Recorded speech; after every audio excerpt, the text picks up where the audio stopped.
Hello and welcome to the Modern Fairy Sightings Podcast, where we listen to people's fairy encounters. But take heed, we're not talking about winged Tinkerbells here. These are real fairies, real encounters that took people like you and I by surprise. Stay a while and hear their stories. My name is Jo Hickey Hall, and I'm a folklore researcher.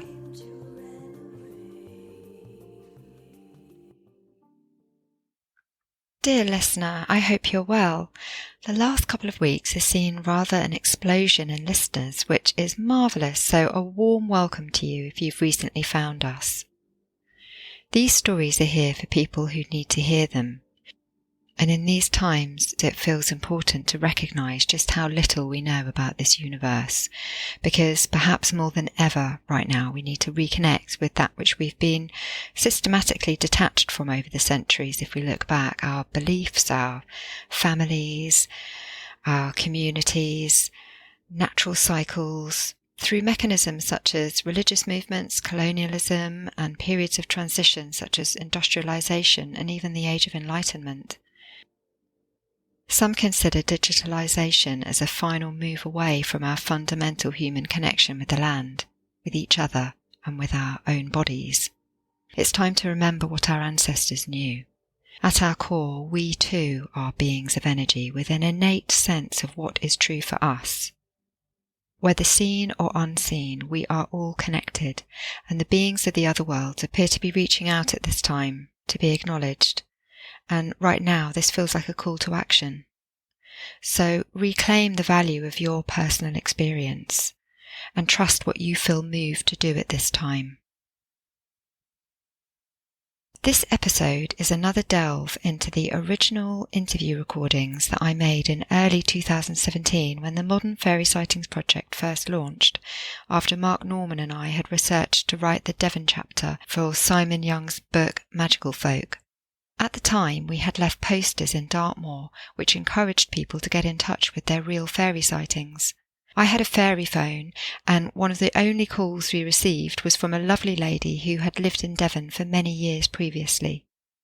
She was visiting and now lived away. She told me about her family history with fairies and spoke openly about her understandings of the otherworld. Later on in the show, we'll look at some other reported fairy sightings on Dartmoor, which were featured in Janet Board's book, Fairies, Real Encounters with Little People.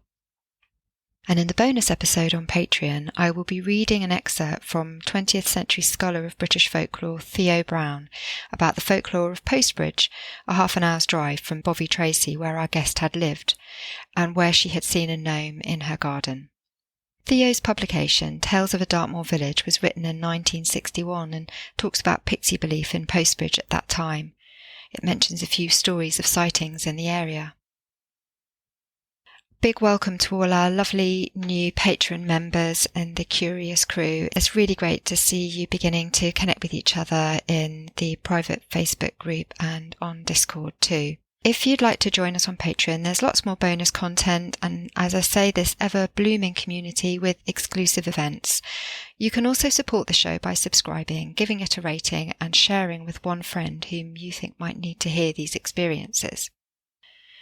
I hope you enjoy the episode, and thanks also to our guest for giving her permission for our chat to be shared here. I had a lovely conversation with her recently over email, and she sent me a copy of a book that she had written, which is called A Romance of Two Worlds. It's by Susan Chittenden. It's a really beautiful book. It talks around her own personal experiences, particularly with angels. It's very poetically written. I'm going to talk a little bit more about this on the Patreon group. Thank you, Susan.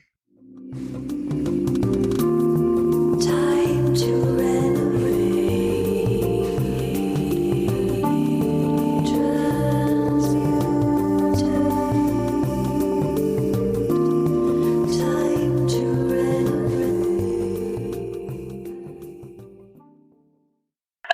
We lived at Bovey Tracy. It's on the edge of Dartmoor. On the edge of Dartmoor. Right. We've lived in Devon for about 25 years. Yes. But now we're living near Salzburg in Austria. Oh, lovely. you're the first person besides my husband that knows this story. So I'm 67 years of age, and I was born in Lincoln, the cathedral city of Lincoln in England. Yes. I lived with, my mother was 16 and found she was expecting and she wasn't married. And when I was born, I lived with my grandmother at Road, Lincoln. In 1996, when I was 48 years of age, I visited Lincoln. We were living in Devon at the time, and it was the first time I'd been on my own. My husband couldn't come. And I visited my aunt, my Auntie Gertie, as she's known. And I kept asking her about one of my other aunts, and she came out with this story. And this is the story. Yes. My Auntie Gertie was in her 90s, and we were talking, and I said to her, please tell me about my Aunt Belle. Aunt Belle was the sister of my great grandmother, and she was a medium in Lincoln, and she used to help the police with crimes. They used to go to her. She used to see lots of things, and she told my grandmother what she saw. And my grandmother was disappointed because she did not have the gift of seeing. And she said to her sister, I'd love to be able to see.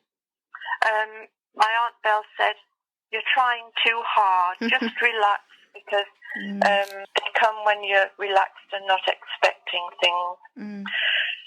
So one day she was in the top bedroom of Road, Lincoln, and she was doing her cleaning, and she saw a circle of little fairies. They were all holding hands. They were all dancing in a circle, and my great-grandmother felt a great joy coming from these little fairies, and they look very much like the flower fairies. Have you come across those? Yes, I'm familiar with those, yeah. Okay, that's what they looked like. Yeah.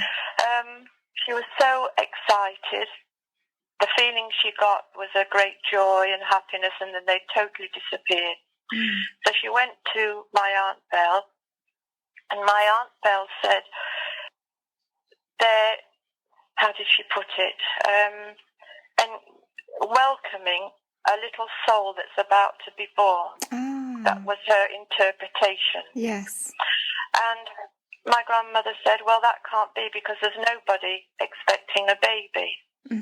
But unknown to them, my mother was 16 years of age, and she just found out she was expecting. She wasn't married, she wasn't very old, and she didn't dare tell anybody. Yes. And the child turned out to be myself. Yes. Oh my goodness. But wow. I want to stress something here.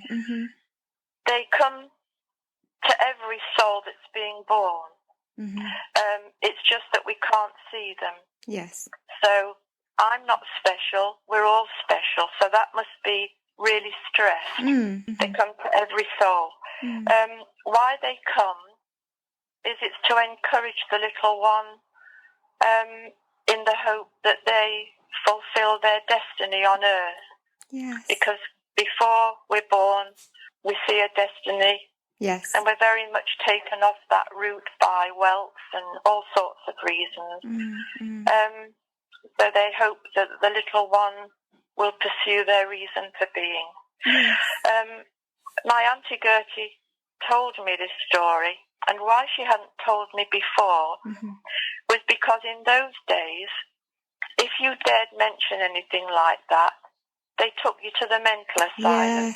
Yes. Are you with me? Yes. They were classed as mental. And so she told me a story. I told my husband, and we went back, and I said, Peter, you must hear this story from my auntie. And she wouldn't speak because she didn't want to witness. She's still frightened that she could be taken away, if you can understand that. Yes, I can. Goodness me. So, from being a young girl, I actually see them. I can't see them when I want. They come when they want. Yes. And one of the times they came was when I was going through a very bad patch. Mm-hmm. And they turned up and they was doing little somersaults and jumping and doing all sorts of things to cheer me up. Yeah. I've seen a gnome who was truly lovely. He works in our gardens and helps nature grow so we can appreciate nature. Mm-hmm. He was a hard-working gnome, worked with his hands. Mm-hmm. I see them, not all the time. And how big? How big would you say? How tall would you say the gnome was?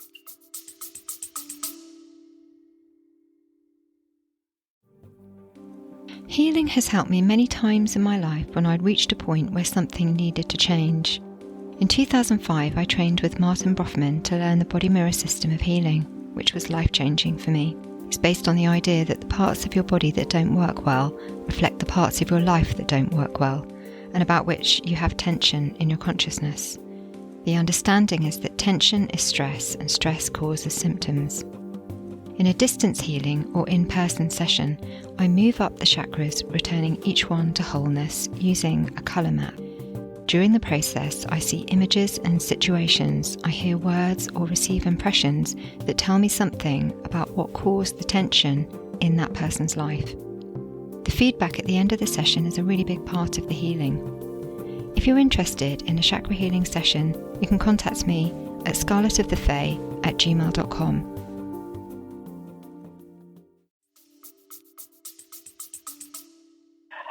The gnome would be about 3 feet, 3.5 foot. Yeah, that's the type that seems to be seen fairly. Do you know what he looked like? Yes, he had. Funnily enough, he looks like some of the statues. He had a belt around and a hat that you normally see on the statues. But it was his hands that took my attention. Yes. Because they were very big labouring hands. Yes. Worked in the garden and to sort of help humanity when they're in nature. Yes. And the time they come the most is when I'm praying. That's when they come the most. When I'm in I don't go to church, but I do it in my home. Yes. And have you noticed when the gnome arrived, first of all, was there anything in particular going on in your life at that time when he came into your life? Yes. It was a traumatic time. Right. My husband and I have been together 52 years. And we lived at Bobby Tracy on the edge of Dartmoor. And all my life I've never taken prescription drugs, paracetamol, only homeopathic and herbal remedies. And never saw a doctor, and for 2 years I became very ill, and I ended up sleeping on the kitchen floor for 2 years, not knowing what was going on. Goodness me. I found out they'd put a mobile mast outside our home. Oh, gosh. And I can't have Wi-Fi in the home. Yeah. I can't have a decked phone. And a scientist came around, used his monitor, and said the only safe place I would be was on the kitchen floor, which he didn't know. Goodness. Right. So I had lots of symptoms, and I had to leave our lovely home. Yeah. And I had to go into a caravan in the Team Valley. Yeah. Where I became totally well there because there was no mobile signal, and that's where the gnome appeared. We were at the riverside on a small caravan site at Trush. There's only 5 caravans, but we lived there for about 18 months, and that's when he came. Yes. So he came into your life when you needed him. That's right. Yeah. They love all humanity, and you know, they truly love us. I've got all the fairy plates, things like that, and I have all the little beings in statues there. Yeah. And I got a lot of the fairy statues from Past Times shop when they were open. Oh, yes. So my house was full of these fairies and even angels there. So. Yes. I'm just thinking about also the smaller fairies that you say that you see quite often. Do you see them in Salzburg as well? And if so, are they different looking to the British ones? I haven't seen any at all there. Oh, that's interesting. I've seen them mainly in Devon, is when I first saw them. Yeah. So I haven't seen any at all there. My life is very happy. So when I say I haven't seen them, I see them on another level. Do you understand that? Yes. They're not physical beings. So I see them on another level, but I haven't seen them for a while. Yes. Yeah. Just generally in public, if you tell somebody you've seen a fairy, you know, they think we're a bit mad. So, you know, there's still that taboo. Even if you didn't think you would be put in an asylum, you know, you might be ostracized by people, or just people would just not understand. So I'm interested in that sort of taboo. Yes, I'll tell you something I didn't mention is my husband and I live in Berchtesgaden, which is on the German-Austrian border, and I always go around. When I register with the doctor, I get the feel of them first and see, and they have to be a homeopathic doctor, not just a medical doctor, otherwise I don't go to them. Yes. And last year I went to see a homeopathic doctor, and I'd never seen him before, and he asked me 2 questions before he even asked me what I'd gone for. And that was, he said, do you see fairies? Oh, my goodness, right. And the second was, do you see angels? And I was so shocked because an English doctor would not. So I asked him what made him ask me. Yes. And he's just said a feeling. So that would be an interesting little topic. Absolutely, absolutely. And I wonder if he does, and he got the sense that you did as well. I asked him if he did, and he said he didn't, which was strange, and I didn't know why he thought to ask that, which was and he's a lovely, lovely, lovely person. Yeah, that's very lovely doctor. I was really lucky to have found such a great person as a doctor as well, because it's really hard to find somebody that you can trust like that. One of the main things I have a lot of people that have died come to me and talk, and I get a lot of that, and which is not scary. People I've known and things like of that nature as well. So perhaps I've inherited a little bit, a very small amount of psychic things, but it's very small. Yeah. I think we're sort of open to, you know, when you're sensitive, you are just, it's almost like it's been described to me before as if there's those on the other side. If you are sensitive, it's almost like you're almost like a telephone box, you know, in the midst of everything, they can see you so clearly, and that you're so sensitive that they will communicate. What got you interested in this yourself? Tell me a little bit about yourself. I've always been interested in the other world as a child, and I feel I had lots of experiences as a child, sort of leaving my body and sort of going off on the astral plane a bit, and sort of experiencing kind of being at the tops of trees, you know, and this is when I would have been about 3 or 4. The experience I had, I never ever thought I would see a fairy. And although I've been sort of going to groups and talking about, you know, learning healing and meditation and past life regression, and all of these things since, I was a teenager and into my early 20s. When this lady, because there's a lady called Kathy Shepherd who used to come to Jersey to do these groups and teach people healing, etc., and about all of this knowledge. When she started talking about fairies, I immediately thought, oh, well, surely, fairies can't be real.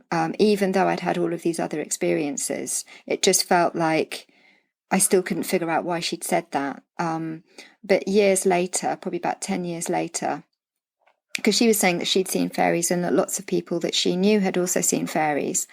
About 10 years ago, I was in a really beautiful location and with my now husband, and we were just watching the sun go down, and I turned around. Something made me look behind us, and there was a small green man, about sort of 2.5, 3 foot tall, just standing in front of a log and looking at me. And we looked at each other, me and this little man. We just there was nothing was spoken, but there was a real sense that he wanted me to see him, and he didn't smile, but it felt like there was a really nice connection there.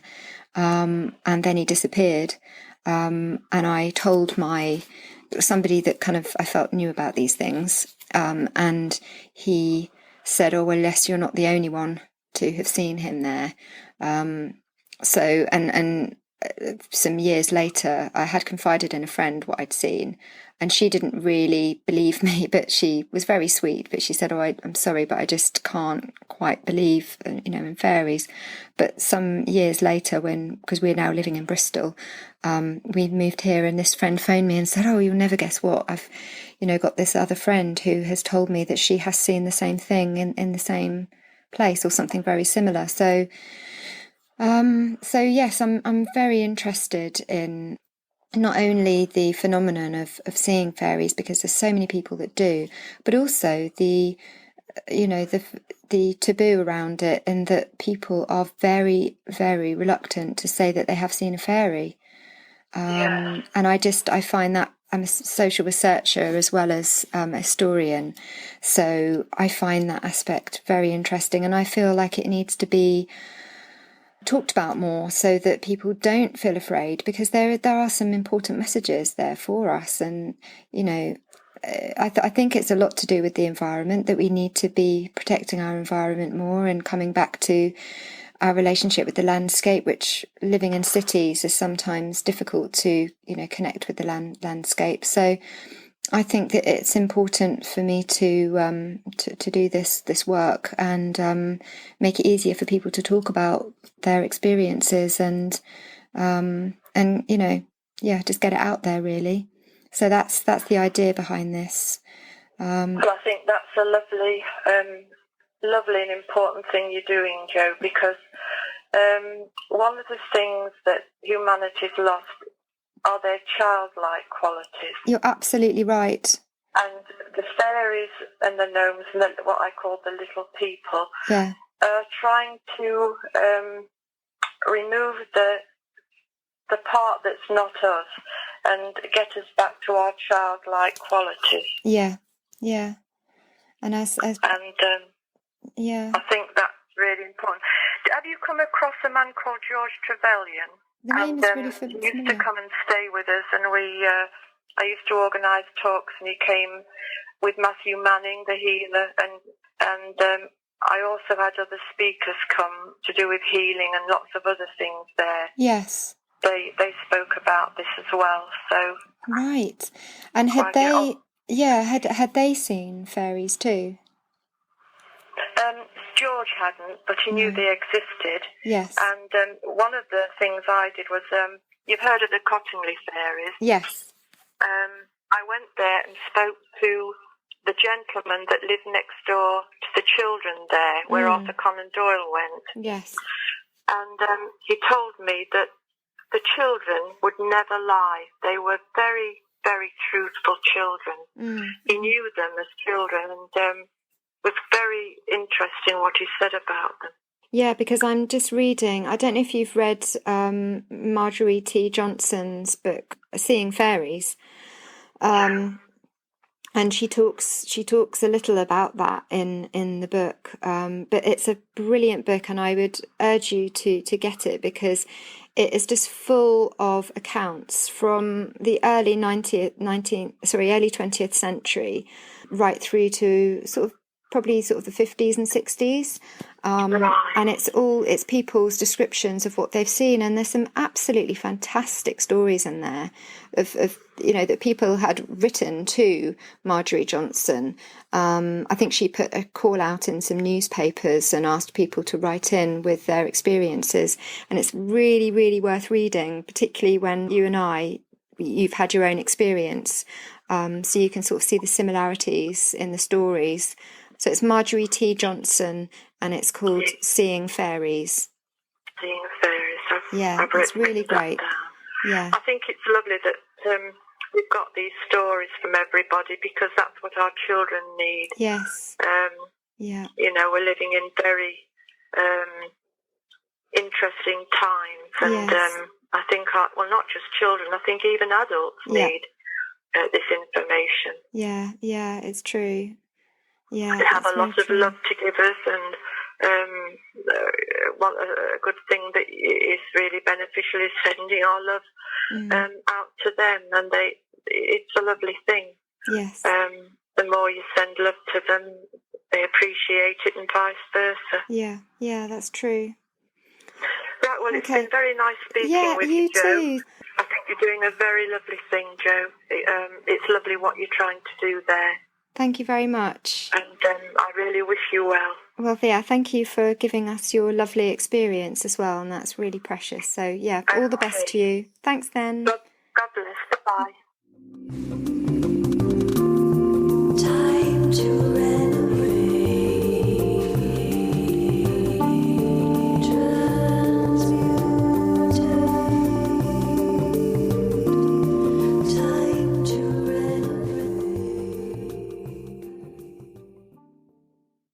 I hope you enjoyed my chat with Susan, and it gives you a little insight into how these initial conversations went. It was really the beginning of seeing how this project would work. I was very much led by my own interest and personal experiences with this kind of phenomena, and it was so helpful to share my experiences with other folks and hear how it was for them. Our guest mentioned the Cottingley Fairies incident. She said she had known their neighbour who knew the children and expressed his assurance that the children were trustworthy. As we all know, the two girls, Elsie and Frances, finally confessed in the 1980s that the photos had been faked and that they had created them with cutouts from their copy of Princess Mary's gift book. Despite this fact, I felt it was of interest to hear that the neighbour had wanted to vouch for the girls' honesty.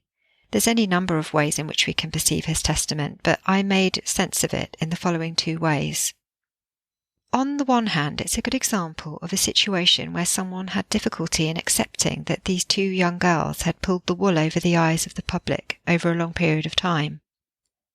This man knew the girls and must have felt upset by the revelations, or he would not have felt moved to protest their innocence in the matter, and he may well have had his own beliefs. The other thing that occurred to me was that despite knowing the girls had faked these photos, there was something about the situation that he perceived to be true. Something that, as a close bystander, he was party to, that us, as outsiders, have no opportunity to gauge. This is why I left the conversation, intact. There are no two ways about it. The photos were faked, and we know that. However, Frances in particular believed in fairies, and both girls maintained to the end that the fifth photo was real, though it doesn't appear to be. We will never know if in creating the hoax they had tried to recreate something that they had experienced. We do know that fairies are real, as many of us have encountered them firsthand. We will never know if either of these two girls ever had a real experience. Susan is clearly a very sensitive lady to perceiving these otherworldly beings, as well as sensitive to some aspects of this modern world. I'm glad that she was able to recover from her illness. I'm interested in the fact that her body knew what was best for her, and she was able to trust that instinct. And of course, it seems as if she had come from a line of psychics in her family, and this is what I find again and again. It's like this. It really does run in the family. It's not to say that people that don't have it running in the family can't have these connections, but certainly when people have had encounters going back through the generations, there's something about that. It really does pass down. It's very poignant that at the time when they were living in the caravan, arguably a liminal time for her between homes, was when she had the encounter with the gnome.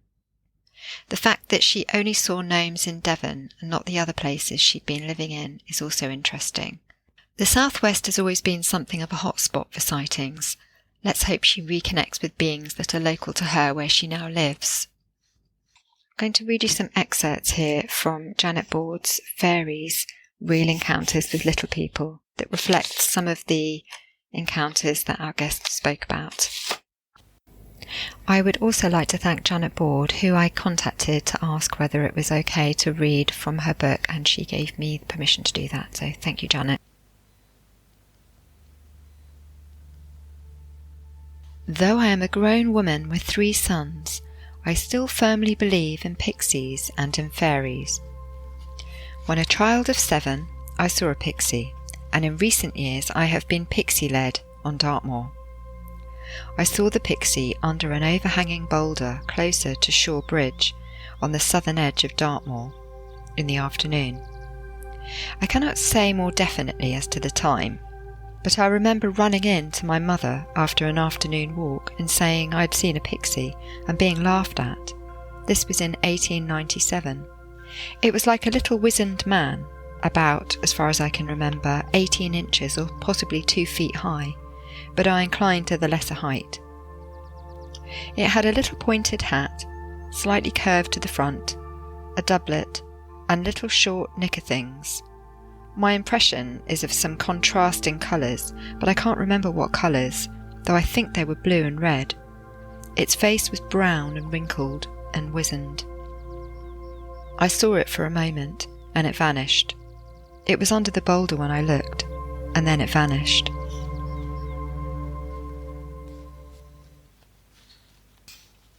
In June 1952, Mrs. C. Woods saw a little old man, 3 or 4 feet tall, on Dartmoor, Devon.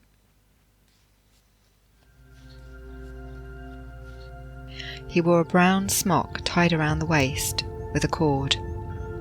His legs were covered in a brown material, and he wore a brown flat cap or had brown hair. Mrs. Woods was walking on Haytor with her son on a hot summer's day, and she went off alone, climbing up the stony path, where she saw a little man who seemed to be watching her. When she was 40 yards away, he turned and went behind a boulder. She fetched her son, and together they went to look for the man, but they found nothing. No little man, no hole, nowhere he could have hidden. That first one was given in 1928 by Mrs. G. M. Herbert, describing how as a 7-year-old she had seen a pixie on Dartmoor in Devon. And that was in the Transactions of the Devonshire Association, Volume 60, quoted in J.R.W. Coxhead, Devon Traditions and Fairy Tales, from the Raleigh Press, Exmouth, 1959. And the second there was from Dermot McManus's The Middle Kingdom. And this is a little excerpt about gnomes in the garden. This was originally from an article on fairies by Sir Arthur Conan Doyle, writer of Sherlock Holmes, who in the 1920s was intrigued by fairy lore. So he, along with fellow enthusiast Edward L. Gardner, were taking an interest, as we know, in the Cottingley fairy photos. On the back of this, some people that were following Gardner's work at the time sent him details of their own fairy sightings, and this is one of them about gnomes. This is from Mrs. Rose of Southend-on-Sea. I think I have always seen fairies. I see them constantly here in the shrubbery by the sea. They congregate under the trees and float around about the trees. and gnomes come around to protect them. The gnomes are like little old men with little green caps, and their clothes are generally neutral green.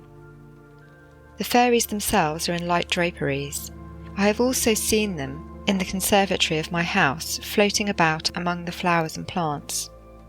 The fairies appear to be perpetually playing, except when they go to rest on the turf or in a tree, and I once saw a group of gnomes standing on each other's shoulders like gymnasts on the stage.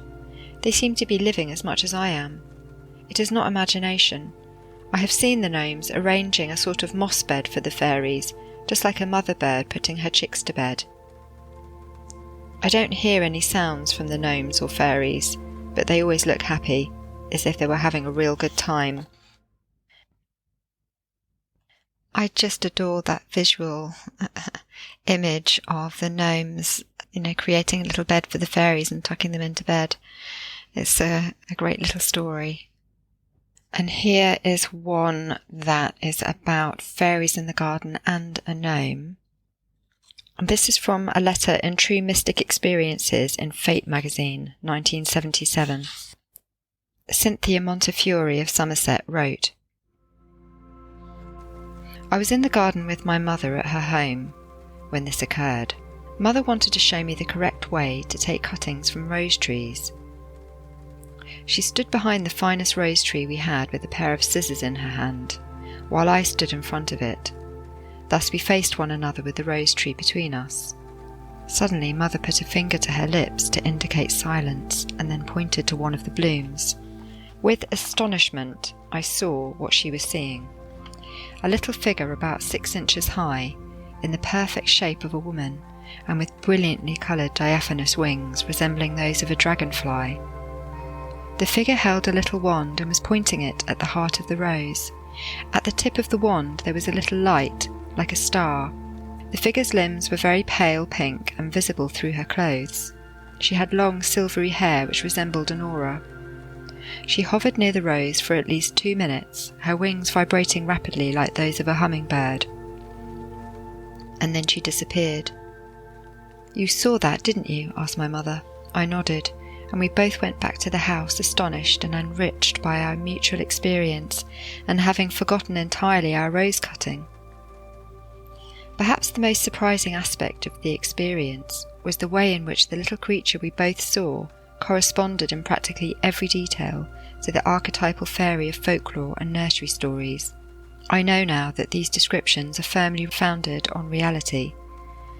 This was proved to me once again by a second experience I had when I was alone in the same garden. I was sitting reading under a tree when my eye was caught by a sudden movement in front of me.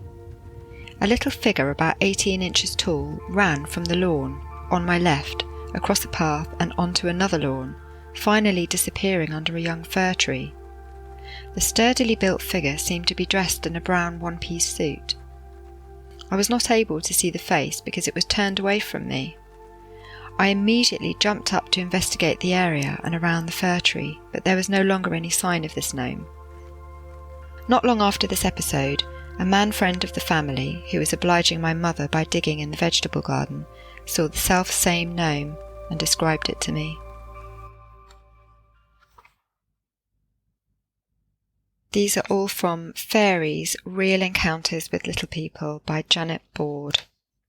This was published in 1997 by Michael O'Mara Books. I hope you enjoyed that little insight into Devon gnomes and gnomes in gardens in general. Thanks very much, as I say, to Janet Board for allowing me to read from her brilliant book, which is one of the first ones I bought when I started my master's study. And it's a lovely, lovely book that I read again and again. So to return to our guest's experience, her offering that she also gets messages from those who've crossed over to the other side puts me in mind of the people described by Reverend Robert Kirk back in the late 17th century, who were able to see fairies and also perceive departed ones. We've always done this. It's not unusual. The only thing unusual is that we've turned our back and othered these natural abilities. How different would the world look if we recognise we are part of all creation, as are these fairy beings, creatures, and those who've passed over. There are depths to realities that we don't yet fully appreciate. The physical realm is not the only reality. There are other layers that we're fast becoming sensitive to. This is, I feel, what will turn this ship around from the precipice we're heading towards. Time to become, as Susan and our great spiritual teachers have said, like children again. Recapture the wonder of this world and our sense of belonging, held by nature and with a duty to protect this place we call home, and the unseen beings that share these layers of existence alongside us. Thank you for listening to the end. Join us at Patreon if you can support. Community is everything right now as we take these important steps forward. So, do what you really want to do, don't do what you really don't want to do, trust your trip, and always remain curious.